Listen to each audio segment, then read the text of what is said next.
Good afternoon and welcome to Beyond the Headlines. I am Andy Shane, managing editor for Post and Courier Myrtle Beach. And today we're going to be talking about growth in our region. Horry County was the fastest growing county in the state during the past decade, adding more people, 81,000, than the total population of South Carolina's 5 smallest counties combined. The county had close to 200,000 people in 2000. By 2020, it had nearly 350,000 people. So you can imagine what kind of impact that has on development, on roads, on housing, on all sorts of things in both Horry and Georgetown counties. And speaking of which, of course, Georgetown County is growing too. It's up 5% in the past decade and up 14% in population in the past 20 years. So to talk about these issues and these challenges, our Post and Courier Myrtle Beach reporters, Alex Brizee, who covers Horry County for us, and Demi Lawrence, who covers Georgetown County for us. Thank you for being here today. Thanks, Andy. Wonderful. Now, before we begin, I wanted to let you know that our email addresses and our Twitter handles are going to be in the Zoom chat over to your right, usually when you start that kind of thing. Obviously, in addition to obviously being able to contact us, you also have the opportunity to send us questions during the session. We got a number of good questions ahead of time from people who signed up for this, so we'll be answering some of those at the end. But if you have one that comes up during this, please feel free to send us a question. So let's get into this. Alex, the first question is for you. What were some of the major growth areas in Horry County during the past decade? And how are those what's happening in those areas and what's being done to address those high growth areas? Sure. Well, I think an obvious growth area is obviously the Carolina forest area. We've really seen that area. It went from literally a forest to a major community subdivision with 4-lane roads, grocery stores, all the things.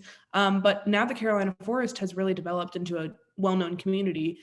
Growth is continuing to go west. So we're seeing growth along a lot of the major corridors. We're seeing it along Highway 90, 707, 544, even 501. Some areas that we don't even expect to have growth are like Aner and Loris, or, some of the more rural communities that we would have expected. They're even getting growth too. Real quick, Alex, what's ironic is that Aner was the 9th fastest growing city in the state during the past decade. It's amazing to think about. Yeah, exactly. And, obviously, Myrtle Beach, North Myrtle Beach, all those areas are obviously growing as well, and some of the fastest growing areas, but even small, town Aner and Loris are growing as well. So really those areas are kind of where we're seeing the growth, and obviously how people are being impacted as well. There's just more growth than almost the county is, they're having to keep up with all this infrastructure. So a lot of complaints we're hearing from residents and people who, are kind of, taken aback by how much growth we're seeing is, the roads aren't wide enough. The roads aren't good enough. Public safety concerns, whether there's enough police officers on the ground for all the new residents, firefighters, being able to response times, being able to get there quickly enough, 911 calls, all those things are major issues. We're even hearing complaints about, there's not enough streetlights and that kind of stuff. So really it's just everything to keep up with these robust growing communities. So. For sure. Well, Demi, same question to you. With Georgetown County, what are the high growth areas? Where are we seeing a lot of this change? And again, how are they addressing it? So the main place that we're seeing a lot of the growth in Georgetown County is along the Waccamaw Neck, which is Pawleys Island, Litchfield, things like that, right before you go over the bridge to the city of Georgetown. So we're seeing a lot of growth there with a lot of single family zoning, housing, a lot of subdivisions, things like that, because Georgetown County, of course, is growing, not as fast as Horry, but most of the growth is concentrated into the Waccamaw Neck area. So a lot of folks are moving into there, and the way it's being addressed is kind of mixed on who you talk to. Some folks in the Waccamaw Neck have been pretty vocal saying, hey, please don't continue to develop here. The traffic is pretty bad. Our roads are already overcrowded. We're worried about evacuation in the event of a hurricane. And things like that. And so being addressed in a medley of different ways.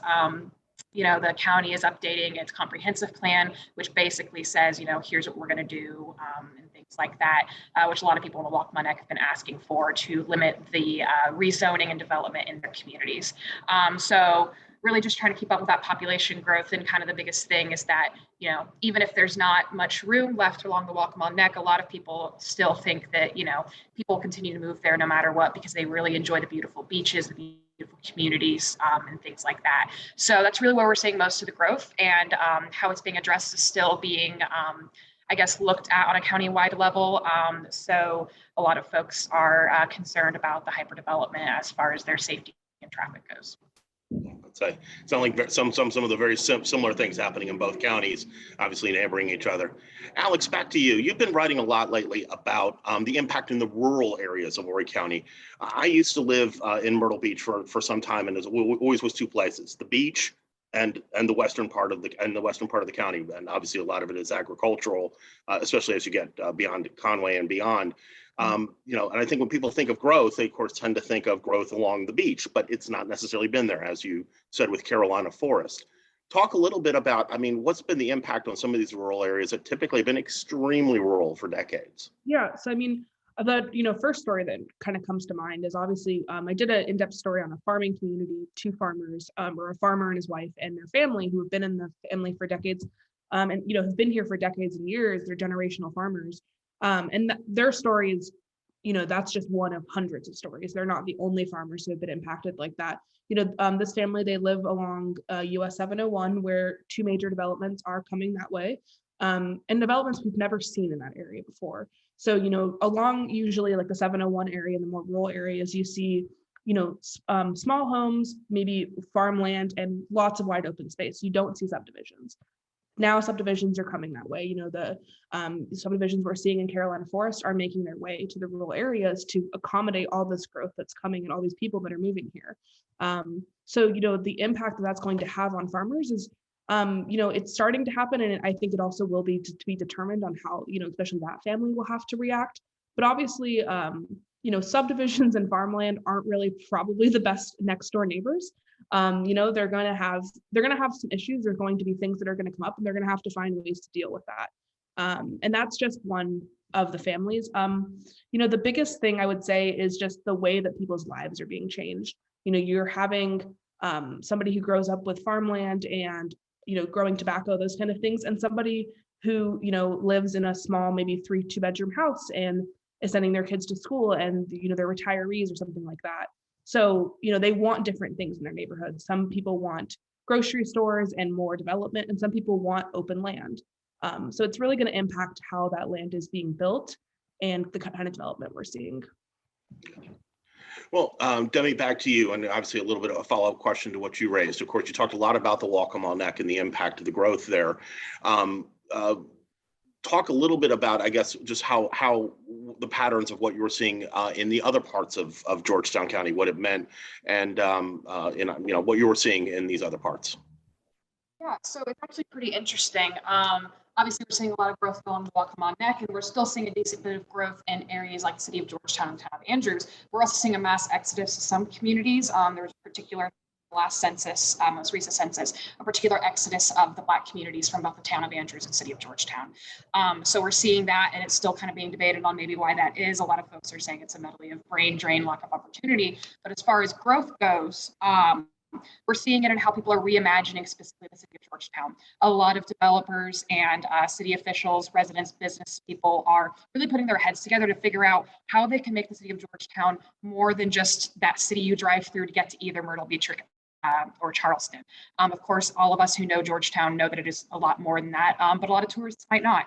So, for example, a recent development that's been going on is the purchase of the city's electric department building to build an open air market, some luxury condos, some things like that. Another development is along Front Street, which is the main street that goes through downtown Georgetown, is establishing a 56-room boutique hotel to house those tourists. There's been a lot of other pushes to bring in industry for the folks who live in the city of Georgetown, not just tourists, to try to give them some living wage jobs, give them a reason to stay, and really keep that growth centralized, because a lot of Georgetown is folks who grew up there and came back or just never left because they loved it. So it's a really big mix of things as far as, okay, how does the city appeal to getting tourists to come in, to stay a while, to see the beautiful harbor walk and not just drive past it, and also medley of, well, how can we help the residents who are already here stay here, have families here, get their families to move back, and all of that is centralized around, whether that's residential development, whether that is, through stores, boutiques, hotels, things like that. So it's really a medley of different things to address that growth, and it's going to impact the communities. Some communities would really want that, other communities don't. So it's a really big conversation of how do we do what's best for the community and make the most people possible feel comfortable and happy in this community. So it's a really interesting thing happening for the city of Georgetown that is really going to have a pretty big impact on things probably within the next decade. Gotcha. Well, so Demi obviously mentioned a lot of the projects and some of the things, especially happening in the town of Georgetown. So, Alex, to you, what are some of the major developments? What are some of the things happening in Horry County that will obviously, impact housing, roads, and such in the future? Sure. Well, some of the major developments and businesses that are coming to Horry County is the creation of the Ascot Valley, which is a major industrial park a little bit past the Conway area and the Adrian area, I believe. And that's going to bring in hundreds of jobs, most likely. All the jobs have not been determined in the businesses that are coming there just yet, but they are, they have plans to obviously increase a lot of jobs. We just saw, the creation or the Wild West come to the Horry County area. So they're going to be having a actual business that's, a little bit in the western part to actually the real, what is it called? Like a distribution center is the word I'm looking for. And they're going to create 40 new jobs for the county. So we're going to see more things like that, most likely. I mean, that's going to create more jobs, hopefully, to help kind of these growth needs, but it also is going to help, it's going to create more growth in that area, because as we see more jobs in the rural area, more homes and grocery stores and all the things that come with jobs are going to be needed in the rural areas to accommodate that growth in those jobs. In addition to that, some of the major developments we're just seeing subdivisions and maybe smaller or, 100-sized subdivisions just pop up all over the county. I could tell you that at every county council meeting, there's probably a subdivision that gets approved, if not a handful of subdivisions or, some kind of residential. So it's not so much that we're seeing as many jobs, but we're seeing a lot of residential properties. Job-wise, the county has actually added a lot of jobs to help deal with this growth. That is one area that we're seeing a lot of new jobs be created, is the county added over 100 jobs this year with their budget. But I think a lot of what we're also seeing is we're seeing some people that aren't looking for jobs when they're coming here. We're getting retirees who are not, they're not looking for a job, they're looking for a home. So I think that's part of the reason maybe why we're not seeing as many creation of businesses like maybe Demi is as well, because it's not as many younger people that are moving to the Horry County area. So. Well, and I know this sort of begs a little bit of a question of what have your counties been doing in the way of trying to limit growth? And what I mean is not limit. What I mean is curb it or try to manage it a little bit. If you can, each of you address, I guess, Demi, why don't you go ahead and go first? But just what kind of steps are they doing with their planning and with their and some other steps they might be taking to try to get a handle on it, such as in the Neck or such as in Carolina Forest? Yeah, so a little bit ago, I mentioned Georgetown County's comprehensive plan that is now being updated. In the previous comprehensive plan that was updated about 10 years ago, comprehensive plan is kind of just, hey, here's what the future of the county is going to look like in a couple different categories. Actually, the last one about 10 years ago said, hey, let's try to limit the development that's happening along the Neck. And that just really hasn't happened. So along the Neck are asking the county, hey, either follow the comprehensive plan or update it a little bit. And also what we're seeing is the county maybe wanting to step away from as many single family housing zonings as they're doing, because they recognize that the Waccamaw Neck Pawleys Island is really getting overpopulated with kind of what Alex said, a lot of retirees, but also a decent bit of families as well. There's a lot of grocery stores, a lot of things to do along Pawleys Island and the Waccamaw Neck that people are attracted to. So I think the county is going to see, continual fight for limitations in rezonings. Waccamaw Neck folks have showed up to planning commission meetings time and time again and asked, hey, we're worried about traffic along US 17, which, side note, is being trying to be mitigated by US 17 corridor study to try to see how they can make 17 a little less crowded than it is. If any of us have driven on 17 around Pawleys Island, we know it's quite a time, especially around the rush hour. So I think what they're trying to do is I do think they're trying to work with residents and see, hey, we've got this growth coming. We can't really stop it. Let's try to make this as best as we possibly can to make this community one that you guys still love, but also one that other people can love too. So I think it's really a full effort, even though sometimes folks may think it's not, or wish they could get more from the county. I think what we're seeing is a considered effort to try to brainstorm ways to please the most people possible with all of this growth coming into Waccamaw Neck. Wonderful. Alex, how are they dealing with things in Horry? Yeah, so I mean, the biggest thing that we've seen with curbing development is that I would say it's like a proxy moratorium on development. It's along Highway 90. It's not really a moratorium because it doesn't completely stop development, but pretty much it's curbing development. It's not allowing, major developments to come to the area, though it's not a mandate or law. So there are still developments that are able to come.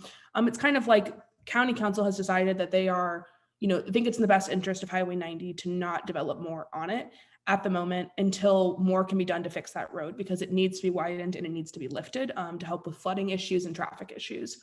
And that's really the major thing we've seen to curb development. Aside from that, a lot of the council's approach is that development is coming here and there's not much that can be done to stop it other than just, reasonably allowing things to come through and creating reasonable development. Some of the biggest things that the county has done in the past and still does is they like to see bigger houses. So they don't want to see like apartment buildings or, tiny residential areas. So when subdivisions come in, they have, most of them are about 10,000 square feet. So it's creating much bigger lots in subdivisions. That's kind of a big thing that's pushed through Planning Commission and County Council. And that's kind of one way that they are curbing development. So we're not getting, 1,000 homes in a subdivision and more maybe like 100 or 200 to kind of, give it a little bit more breathing room. Though there has been pushback from some of the residents on that maybe there are more responsible ways to develop so that we're not, just doing kind of the clear cut where we're cutting down all the trees and instead finding maybe ways to develop within the land. So there is kind of a pushback on that kind of development right now from some of the more, environmental friendly residents who are concerned about, what creating plenty of subdivisions is going to do to our land and the nature that's left in Horry County. Other than that, really, though, the biggest thing is that county council members know that development is coming and there's not much they can do to stop it.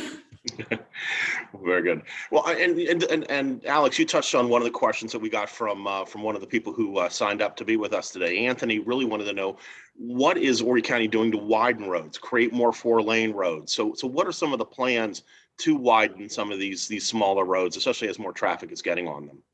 Sure. So Horry County has the penny sales tax, which is also known as like the Ride 3 and probably soon to be Ride 4 project. And that is, money collected by everyday people to hope to kind of create a fund to widen things. And they are currently widening some roads. We've just seen the finishing of widening of Carolina Forest. 701 is actually a portion of 701 is on that list. From Conway up, it's not as much of it as as some residents would like to see. So there are roads being widened here and there, but a big issue just comes into funding, and the ability to fund. And also there has been issues with our road fee lawsuit, not a lawsuit, but there have been issues with the road fee issue in Greenville County, which could impact us here in Horry. There might be possibility that the way that road fees are being collected is just not going to stand anymore due to some court orders. So there are conversations about like what will happen if that goes away. And we don't have a clear idea on that at the moment. Right now, all we know is that, there could be some issues raised in the future. Because currently right now, the county, along with the penny sales tax, also collects the road fees from residents. And that money is used to pave roads and keep them nice, not so much widen them, but, not have as many potholes and that kind of stuff. So, there is kind of a lot of questions about what's going to happen to our roads. Creating and widening them, mostly we have the Ride 3 project and then any funding we can get from the state or federal government, which is not as much as the county would like. So they're kind of just trying to do what they can. They obviously have plans to go on with the Ride 3 project and going into Ride 4, which will add, more of a list of roads to the list, I guess, the ever-ending list of roads that need to be widened in Horry County. Sure. To you, Demi, I've got a couple quick Georgetown questions that have popped up in our Q&A from people who've chimed in on Zoom here. First one is any word on what might be happening with the steel mill at this point? Has there been any talk? There's a lot of conversations. And by the way, let me just also add, so we note, Kristen, thank you for the question. Please go ahead. Thank you. Great question, by the way, and one that I think every person, not only in the city of Georgetown, but Georgetown County has. A lot of different people have a lot of different ideas. Some folks would like to see that land repurposed. I know a city council candidate who's running right now would really like to see it turned into a education hub for young professionals to come in and really brainstorm and bring some young minds in to kind of fight the brain drain that some folks say is happening in the city. Other folks would like to see it redeveloped in kind of a multi-purpose kind of thing with a mix of commercial, residential. There's really no set plan though. And that's kind of the final answer. Nobody really has a set plan yet because it's such a massive piece of land and the steel mill is such a massive part of the city of Georgetown. People are treading on this delicately. They want to make the right decision for the city. It's almost as if this is really going to determine the future of the city.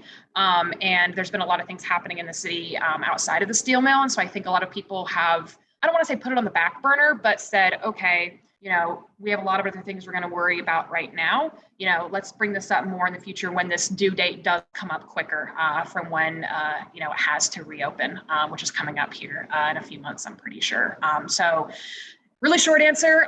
There's not a definitive answer for what's going to happen, but people are talking about it and they are putting their heads together. Like I said, with the future of development in the city of Georgetown, I think we're going to see similar things like what's happening along Church Street. Like I said, with the old electric department building a few minutes ago, similar things that are what are happening with the boutique hotel. Really big push on local business, staying local, keeping Georgetown a place that is hyper local that people can not only love living in, but love visiting. So I think we're going to see a mix of kind of what we're already seeing, which is commercial, bit of residential, maybe some tourist things like that. But it's nothing really definitive yet. And it's still something that's being talked about among all different kinds of people, city council people, the mayor, and some residents and business people as well. Well, very good. And another quick, just as a quick follow-up, Dwayne wants to know, what are we hearing anything about a major residential development coming to Plantersville? We are, and hello, Dwayne, thank you for answering. So we are hearing that. It was actually deferred at last Planning Commission. It will be coming up the next October Planning Commission because the developer and some residents of Plantersville want to have a community meeting about it, which will be coming up next week. So there is a proposal to bring about 450 single-family units to a plot of land in Plantersville. And it'll have a mix of some residential, some open space, things like that. We don't know what kinds of housing it'll be, you know, whether it'll be it'll be a mix of townhomes. We don't know the prices for those yet. We don't know what kind of commercial will be there yet because we are simply at the planning stage. It hasn't even come before Planning Commission yet, and that's really where these developments come at their birth, and they are developments are developed through Planning Commission and County Council as folks talk and brainstorm what will be best for the area. So I don't have much information on that yet, simply because it hasn't even come before Planning Commission. Folks haven't even had a chance to hear it on the Planning Commission, but there is going to be a community meeting in Plantersville with the developer and some folks in Plantersville. I have some real concerns about that. Plantersville is, I don't even want to say underdeveloped. It's not developed. There's really not much there. I was driving on 707, on Tuesday, going to Georgetown actually for a meeting, and I drove by where the development says it's going to be, and was really shocked. I mean, I'd driven by it before, but just kind of see it with some fresh eyes and say, wow, there really is not much around here. So a lot of people can see that area is ripe for growth, and other people are saying, hey, but this area is rural for a reason. So kind of similar things what we're seeing in Ori, but not the exact same as the fight between keeping things rural or keeping things more developed. So I will definitely have more for you guys on that when it comes for Planning Commission in October. A lot of people are really concerned about this, and I'm personally very interested to see what happens because of how undeveloped Plantersville is. All right. Well, we're looking forward to reading about that soon enough. Not that we're going to make story assignments here live, but, you know, let's think about that. Just there we go. To you, Alex, I have a general question here from Kathleen, but I think this is something you have written about and been looking at, which is how are we doing with hospital beds? How are we doing with hospital capacity around in Horry County, and how is that being addressed? Sure. Okay. First of all, thanks, Kathleen, for your question. So first of all, you know, the biggest thing that we've seen with hospitals is we have seen the push of 3 hospitals trying to develop, and 2 in the Carolina Forest area, and then I believe 1 is in the Socastee area, but do not quote me on that. And the biggest push is the way that hospital beds work in South Carolina is an interesting process. Like most things, it is not a short and sweet answer. They have to petition the DHEC to get hospital beds. You can't just like say, oh, I'm going to build a hospital with 300 beds. You have to ask for those beds.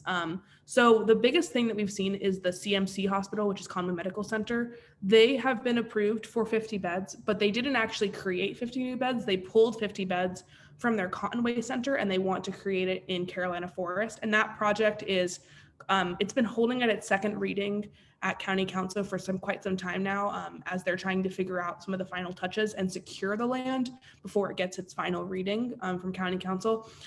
Usually passing the second reading is a good sign and likely to pass the third, but there are some things that need to be worked out kind of behind the scenes before a final decision is made.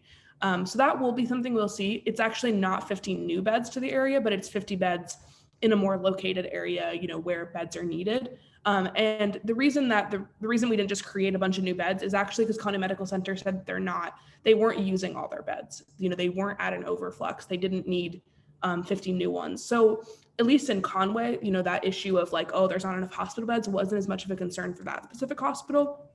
But there are 2 other hospitals that are looking to create more beds and actually get more beds. So not just like pull them from somewhere else for in the area. So we could see, 50 to 100 new beds coming into the area, but that has not been determined just yet, as there is a lengthy process they have to go through. At the moment, there has been a rise in COVID cases. That's been a concern of whether or not we've had enough hospital beds. It's obviously, become a more prominent issue. I think at the moment we're okay in Horry County, but it's obviously a concern as COVID cases, go up and down. So. Okay.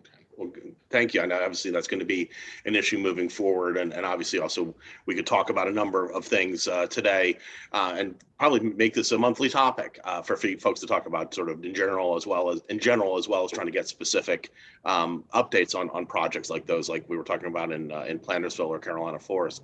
I'm going to leave with this last question here from Marlene. And she wants to know, why are people moving here and from where? Where do you tend to get a sense that folks are, why they're moving, why they're coming to Horry and Georgetown, and where are they coming from?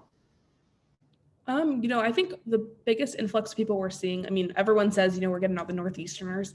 And I do think that that is true, especially in the Carolina Forest area, where actually me and Demi both, we live in that area. There is plenty of like Long Island delis and, everyone I've met has a Northeastern accent. So I think we can definitely say it's true that Northeasterners have come to Horry County. But, we're also seeing people coming from other parts of the South, people who, and they want to retire here. I think a big part of the reason is tourism and having kind of like a beach community for older residents, a nice place to retire.